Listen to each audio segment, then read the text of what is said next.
Most people think the way you lose money in property is by buying in the wrong area or hiring a dodgy builder. But the stuff that actually rips people off, it's quieter, slower, and it creeps in. In this video, I'm showing you the 5 most common ways people are losing money in property right now and they don't even realize it. This isn't theory. I own 21 properties. I run a sourcing business that sees 15 to 20 deals a month. I've been stung. I've watched others go through too. And one of those mistakes personally cost me 12 grand because I tried to save 300 pounds. Stick around. It's probably not the mistake you're expecting. Here's what no one tells you. The biggest losses in property aren't the loud ones. It's not scams. It's not cowboy builders. It's not interest rates or revaluation days. It's the stuff you didn't even think to check, that legal clause you skipped, the viewing checklist you never used, the survey you didn't order because you thought the roof looked fine. It's not about being perfect, it's about not being careless, because the people who actually survive in property are the ones who figure out how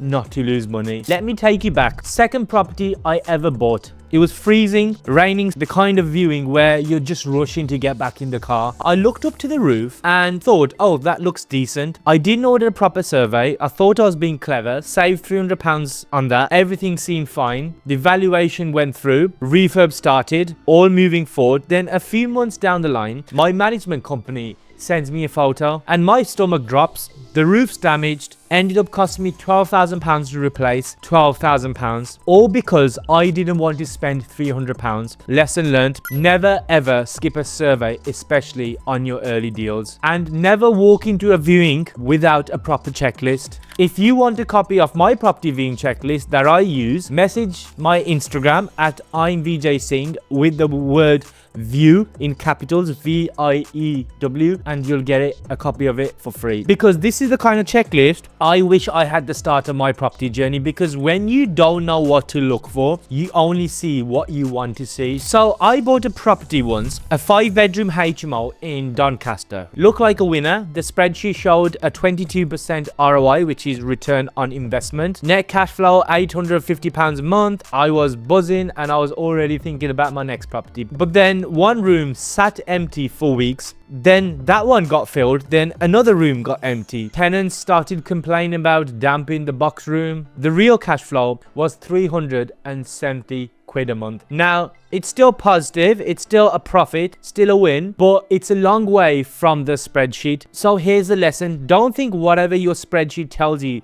that's what's going to happen. I'm experienced enough now to know for a fact that it rarely matches up, and it's mainly because that spreadsheet that you're using, it can't predict the future. You can account for all the voids, the maintenance and stuff like that, but the spreadsheet, if you think about it, it's not going to tell you when it's going to happen. Two different things. I always say this, that if a deal looks too good on a spreadsheet, slow down, stress test everything, and always just put a 10% contingency to your refurb. And right from the start, run the numbers like the deal won't go perfectly, because the reality in most cases, it won't. Spreadsheets, they don't predict the deal for you. It's just there to guide you. And I've seen so many people just swear by that spreadsheet. But this next mistake I'm going to talk about is probably even more dangerous. So I've got a friend, he bought a simple terraced house, right? It was a standard freehold. Legal pack was available, but he didn't, for some reason or the other, and don't ask me why, he didn't bother getting it reviewed by a proper solicitor. He thought looked normal, looked safe, but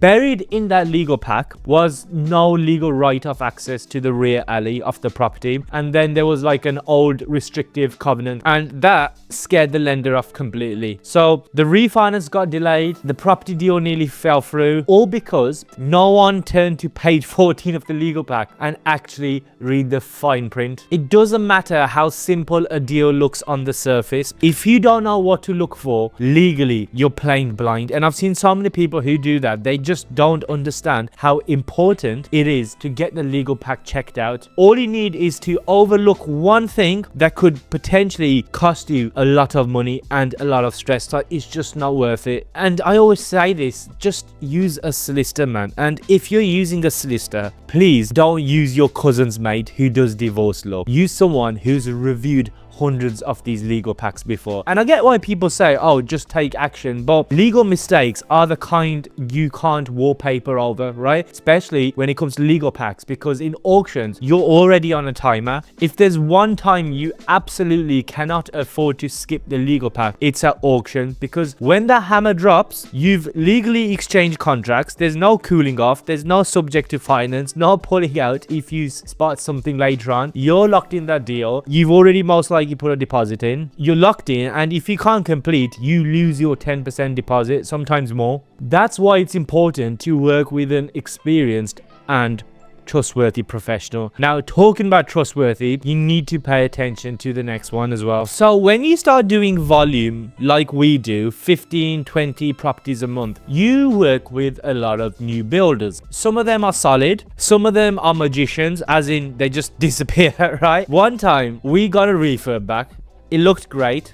Builder hands over the keys. He says it's all done. Then we checked the electrical certificate, nothing, right? And he budged the wiring. He had done a bad job of the plastering. And as soon as we, flagged these issues to him, he just ran off. Simple, gone like that. And then we had to pay another team to rip all of his work and just start from scratch and do it properly. Time lost, money lost, and all of it was preventable. So don't just hand over the final invoice because the kitchen's in. Even when you're outsourcing, you've got to check everything. Delegation doesn't mean ignorance. Hold back that final payment until you're happy. What we do now is we have better systems, but we always pay invoices at certain stages, and then we hold the final 5 to 10% once it's complete, because that way the builder has to fix any issues before they move on, because they want their money, so it's less likely they're going to run away because they need that 5 to 10%. So always hold the final payment until all the snags are completed. This next one is something we see a lot, especially because we operate in the northeast area. It's when investors chase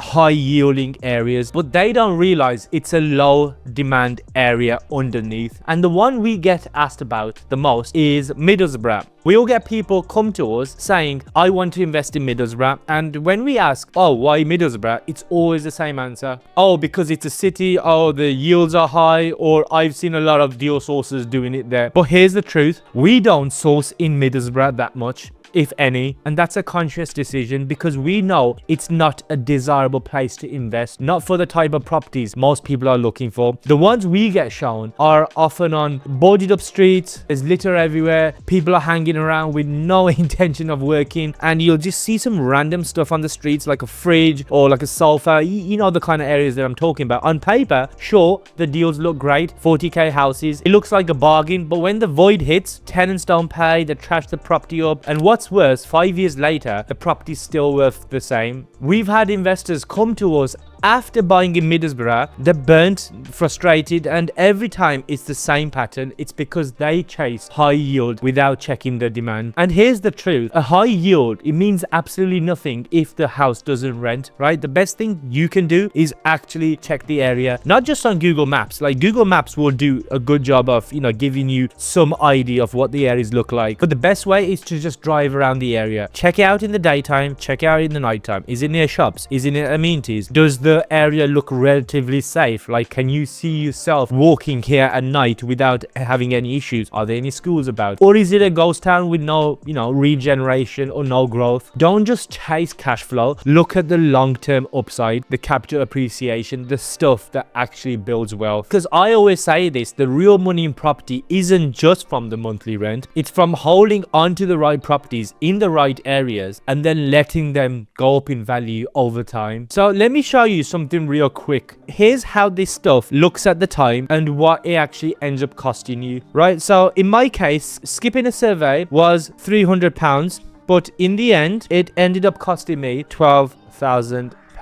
Right, when I bought my property in Doncaster, so the HMO I bought in Doncaster, the spreadsheet told me that I was going to make £850 a month, but in reality what happened was I ended up making £370 a month. And then there was the legal pack, right, the one that my friend thought looked fine, and in the end that looked fine. The lender pulled out and the refinance stalled, right? So the money was tied up in the property. It cost more than it should have done. Builder says job done, but in reality the wiring was faulty. had to redo the lot. And then the final one was buying in a inverted commas high yield town, which one we get a lot, which is Middlesbrough. But in reality, the property didn't go up in value in 5 years time. 5 years, no growth. I'm running out of space here. Okay, do you see the pattern? The pattern is that at the start,